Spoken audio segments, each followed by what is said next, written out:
শ্রদ্ধেয় এই স্কুলের প্রধান শিক্ষক মহাশয়, উপস্থিত শিক্ষক শিক্ষিকাবৃন্দ, অতিথিবৃন্দ ও আমার অত্যন্ত আদরের স্নেহের ছাত্রছাত্রীরা, আজকে জুপিটার হাই স্কুলে শিক্ষক দিবস উদযাপন করা হচ্ছে। তাই আমি প্রথমেই সেই সকল ছাত্রছাত্রীদের ধন্যবাদ জ্ঞাপন করিতে চাই, যাদের পরিশ্রম এবং মেহনতের ফলস্বরূপ আজকের এই মহতি সভা আয়োজন করা সম্ভব হয়েছে। তাই আমার পক্ষ হইতে তোমাদেরকে আন্তরিক শুভেচ্ছা ও ধন্যবাদ জ্ঞাপন করিতেছি। আজকে এই সভায় দীর্ঘক্ষণ আলোচনা হয়েছে।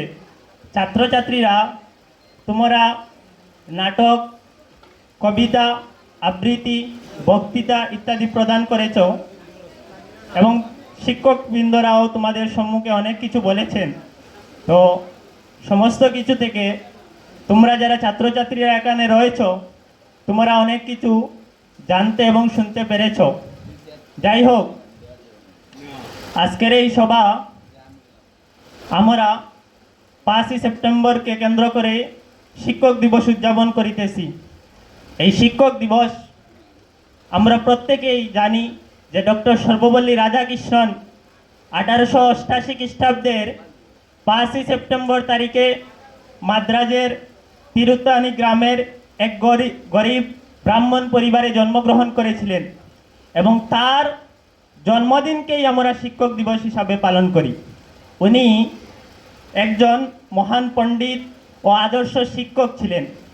তার কর্মজীবন, সমস্ত জীবন উনি শিক্ষকতা করে কাটিয়েছেন। স্বাধীন ভারতবর্ষের প্রথম উপরাষ্ট্রপতি এবং 1962 ইংরাজিতে উনি প্রথম রাষ্ট্রপতিতে পদে নিয়োজিত হন। উনি যখন রাষ্ট্রপতি হলেন, ওনার ছাত্ররা তার কাছে এসে একটি প্রস্তাব দিল যে তাহারা ডক্টর সর্বপল্লী রাধাকৃষ্ণনের জন্মদিনকে পালন করতে চায়। জবাবে ডক্টর সর্বপল্লী রাধাকৃষ্ণন বলেছিলেন যে তোমরা আমার জন্মদিনকে জন্মদিন হিসাবে পালন না করে অন্ততপক্ষে জন্মদিনকে কেন্দ্র করে শিক্ষকদের সম্মানার্থে, তাদের স্মরণার্থে যদি এই দিনকে পালন করো তাহলে তোমরা সেই ব্যবস্থা করো। ফলস্বরূপ 1962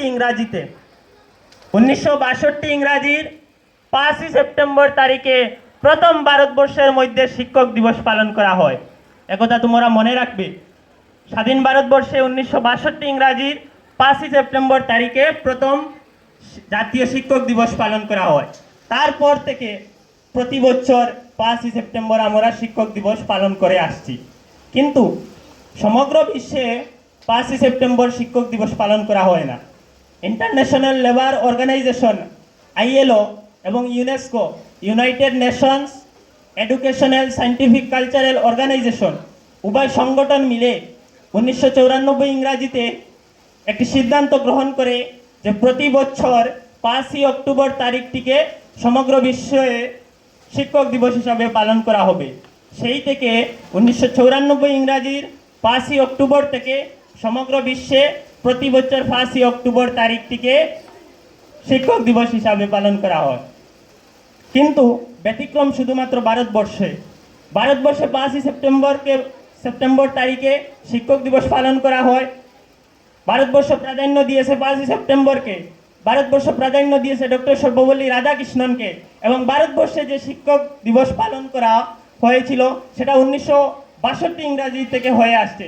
সেই জন্য সমগ্র বিশ্বে, গোটা বিশ্বে যদিও 5ই অক্টোবর তারিখে শিক্ষক দিবস পালন করা হয়, কিন্তু ভারতবর্ষে 5ই সেপ্টেম্বর তারিখে জাতীয় শিক্ষক দিবস হিসাবে আমরা শিক্ষক দিবস পালন করে থাকি। আজকে যেহেতু শিক্ষক দিবস, সেই জন্য শিক্ষকদের সম্বন্ধেই বলি। তোমরা দেখেছো একটি শিক্ষাঙ্গনে অনেক কিছুই থাকে, chair, table, desk, bench, multimedia. আজকাল তো ডিজিটাল যুগ, ব্ল্যাকবোর্ড পর্যন্ত এখন ডিজিটাল যুগে বোর্ডে পরিণত হয়েছে, ডিজিটাল বোর্ড হয়ে গেছে ব্ল্যাকবোর্ড।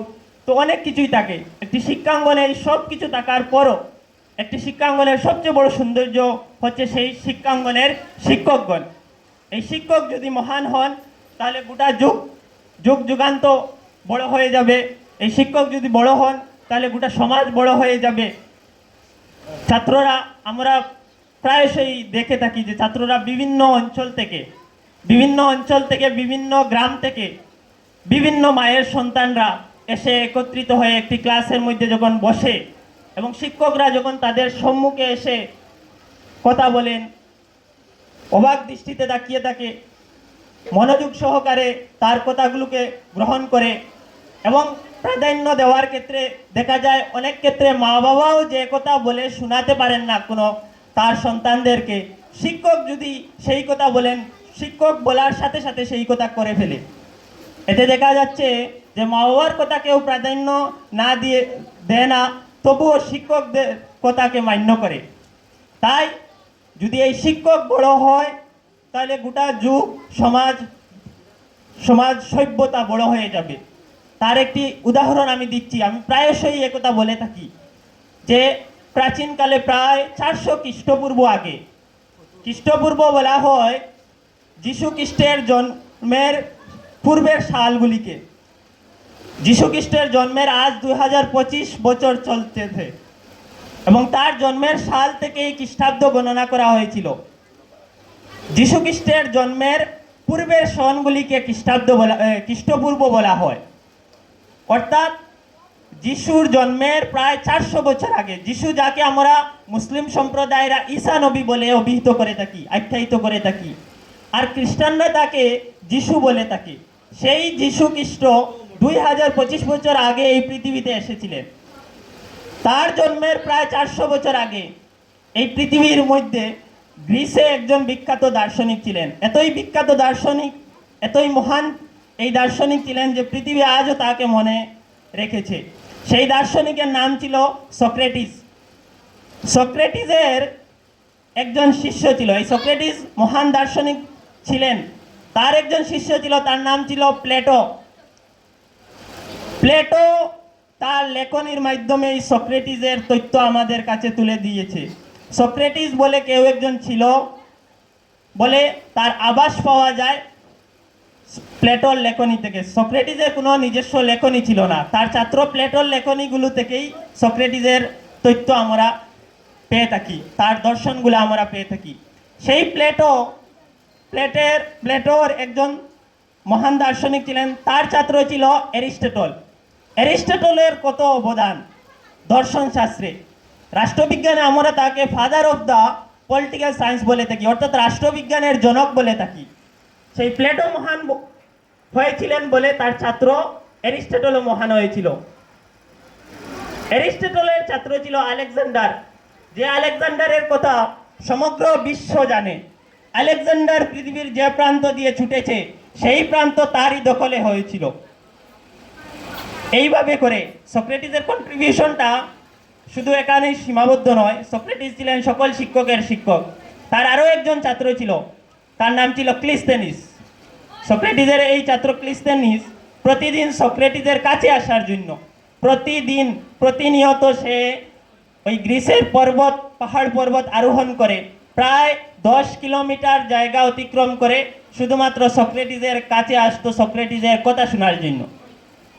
সেই ক্লিস্তেনিসের ছাত্র ছিল ডায়োজেনিস, সেও অনেক মহান বড় একজন দার্শনিক হয়েছিল। ডায়োজেনিসের ছাত্র ছিল জেনো ছিল স্টোইক ফিলোসফির উদ্ঘাটক। এই হলো দার্শনিকদের একটি ধারা। আরও একটি ধারা আমি বিজ্ঞানীদের বলতেছি। তোমরা যারা নবম এবং দশম শ্রেণীতে অধ্যয়নরত আছো, তোমরা একথা ভালোভাবেই উপলব্ধি করতে পারিবে যে কোনো বস্তুর মৌলিক উপাদান, যে বস্তু দিয়ে বিজ্ঞান বলে যে কোনো বস্তুর মৌলিক উপাদান হচ্ছে পরমাণু, অর্থাৎ পরমাণু দিয়ে পৃথিবীর সমস্ত বস্তু তৈরি হয়েছে।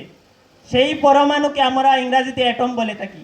এই অ্যাটমের মধ্যে 3টি সাব অ্যাটমিক পার্টিকেল রয়েছে, একটি হচ্ছে ইলেকট্রন, অপরটি প্রোটন, আর একটি হচ্ছে নিউট্রন।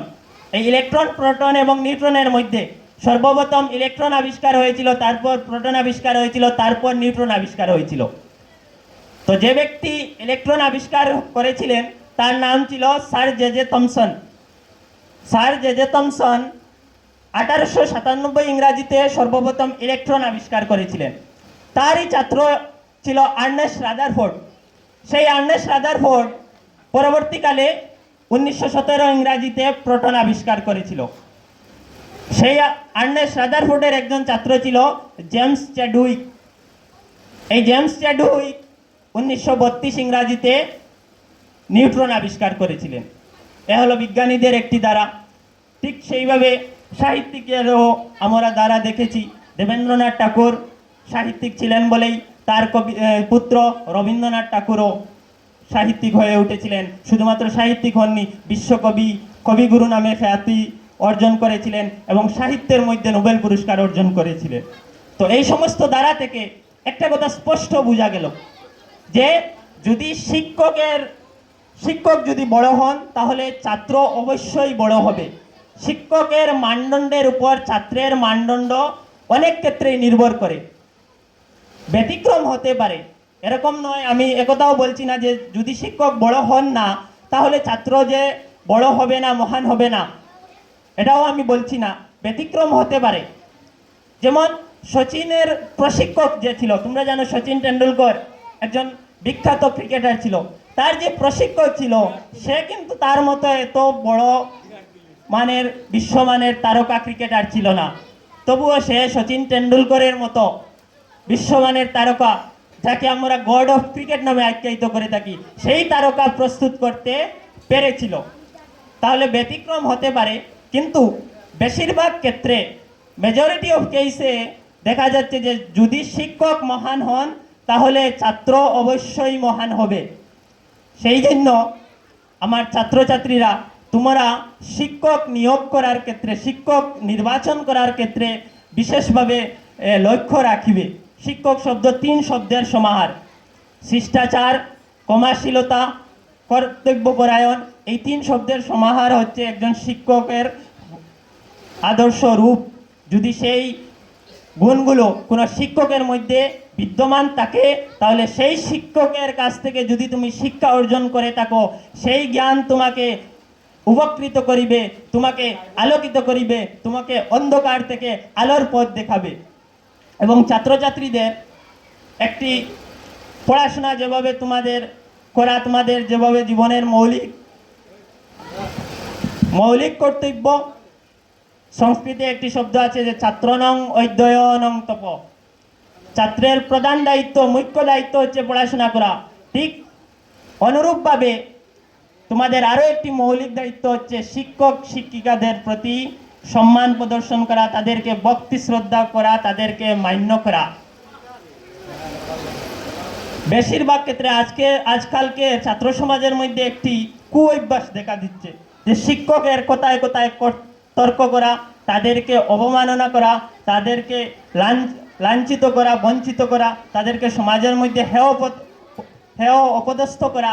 এই সমস্ত অভ্যাস ছাত্রছাত্রীদের মধ্যে দেখা যাচ্ছে। এবং এক শ্রেণীর অভিভাবক এবং ছাত্ররাও তার সঙ্গে জড়িত। সরকার একটি নিয়ম করেছে যে কোনো ছাত্রকে বেত্রাঘাত করা যাবে না, কোনো ছাত্রকে শাস্তি দেওয়া যাবে না। সেই নিয়মের পরিপ্রেক্ষিতে কিছু ছাত্র এবং অভিভাবক মিলে এই সুযোগকে কাজে লাগিয়ে এক শ্রেণীর অভিভাবক, আমি সেই ছাত্র বা ছাত্রীকে দোষারোপ করিতেছি না, ওরা এখনো ছোট রয়েছে, কিন্তু সেই অভিভাবকের দিকে তাকালে আফসোস হয়। হয়তো সেই অভিভাবক তার জীবনে কোনোদিন নৈতিক শিক্ষা অর্জন করিতে পারে নাই, নতুবা তার সেই সৌভাগ্য হয় নাই যে স্কুলের বারান্দা পর্যন্ত পৌঁছানোর। যদি সে স্কুলের বারান্দা পর্যন্ত পৌঁছাইতে পারিত তাহলে শিক্ষক সমাজের প্রতি এখনো ব্যবহার, এখনো আচরণ কখনো করিত না। যার জন্য আমার ছাত্রছাত্রীরা, তোমরা কারণে অকারণে, ইচ্ছায় অনিচ্ছায়, যদি কোনো কারণবশত কোনো শিক্ষক কোনো শিক্ষিকার মনে কষ্ট দিয়ে থাকো, তাকে আঘাত দিয়ে থাকো, এখনো সময় রয়েছে। তোমরা সেই শিক্ষক শিক্ষিকার কাছে গিয়ে ক্ষমা চেয়ে নেবে। এতে করে তোমার জীবন এবং ভবিষ্যৎ সুন্দর হবে এবং সেই শিক্ষক বা শিক্ষিকার দোয়া ও আশীর্বাদ তোমার সঙ্গে সর্বদা থাকিবে। চিন্তা করি তাহলে হযরত মুহাম্মদ কে ছিলেন? মানব জাতির একজন শিক্ষক ছিলেন। যীশু খ্রিস্ট কে ছিলেন? মানব জাতির একজন শিক্ষক ছিলেন। আইনস্টাইন কে ছিলেন?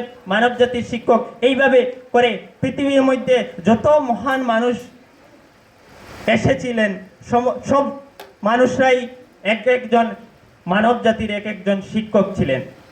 তাই আমরা যারা শিক্ষকগণ রয়েছি নিজেদেরকে পরম সৌভাগ্যবান মনে করিব। অর্থের দিকে তাকাবো না। অর্থ তো সবাই উপার্জন করিতে পারে, কিন্তু সম্মান সবাই উপার্জন করিতে পারে না। পৃথিবীর সবচেয়ে পবিত্র, সব থেকে ঊর্ধ্বতম পেশার সঙ্গে নিজেকে নিয়োজিত করতে পেরেছেন, এটাই সবচেয়ে বড় সৌভাগ্যের ব্যাপার। খুব কম লোকই তা করতে পেরেছে। এবং শিক্ষকের যে সম্মান শুধু এখানেই সীমাবদ্ধ নয়, শিক্ষকরা তো মানুষের হৃদয়ের মধ্যে বসবাস করেন। হাজারো ছাত্রের হৃদয়ের মধ্যে, মানুষের হৃদয়ের মধ্যে শিক্ষকদের বসবাস স্থল। একজন শিক্ষক যদিও মারা যান এবং কমপক্ষে যদি একজন ছাত্রও যদি তার এই পৃথিবীর মধ্যে বেঁচে থাকে, তাহলে সেই ছাত্রের মধ্যে যদি সেই শিক্ষকের আদর্শ বিদ্যমান থাকে, তাহলে মনে করিবে সেই শিক্ষক মারা যাননি, তার আদর্শ বিদ্যমান রয়েছে, মানে সে এখনো আমাদের মধ্যে জীবিত অবস্থায় রয়েছে। রবীন্দ্রনাথ তো একথাই বলেছিলেন যে মরিতে চাহি না আমি, এ সুন্দর ভুবনে মানবের মাঝে আমি বাঁচিবারে চাই। একথাটি শিক্ষকদের ক্ষেত্রে খুব ভালোভাবেই মানায়। তাই অবশেষে সেই সকল শিক্ষকদের দীর্ঘায়ু কামনা করি, যারা এই পৃথিবীর মধ্যে রয়েছেন, যারা এই পৃথিবী ছেড়ে চলে গেছেন, তাদের আত্মার মাগফিরাত কামনা করি। ঈশ্বরের কাছে সেই দোয়া আশীর্বাদ কামনা করি যেন তাদের মর্যাদা ঈশ্বরের কাছে আরও বৃদ্ধি পাক। আর আজকের এই শিক্ষক দিবস অনুষ্ঠানে পৃথিবীর সমস্ত শিক্ষকদের মর্যাদা আরও বৃদ্ধি পাক, এ দোয়া আমি কামনা করি। ধন্যবাদ।